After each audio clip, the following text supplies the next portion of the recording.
Samantala, hindi maaapektuhan ang paghahanda ng 11-man prosecution team ng Kamara para sa impeachment trial laban kay Vice President Sara Duterte sa kabila ng inihaing petisyon sa Korte Suprema na layong ipatigil ang proceedings. Ayon kay Representative Rog Gutierrez na isa sa prosecutors, legal ang impeachment process at saklaw ng constitutional bounds. Hindi pa anya nila natatanggap ang kopya ng petisyon na inihain ng Mindanao-based lawyers na nais ipawalang bisa ang impeachment. Binigang diin din ni Gutierrez na kumpiyansa sila sa validity ng proseso.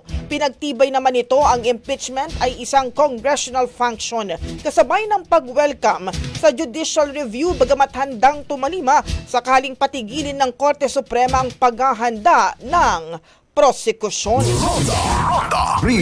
Ang bahaging ito ay hatid sa atin ng Power Cells Herbal Capsule. Tuldukan ang sakit dahil ikaw ang sandigan.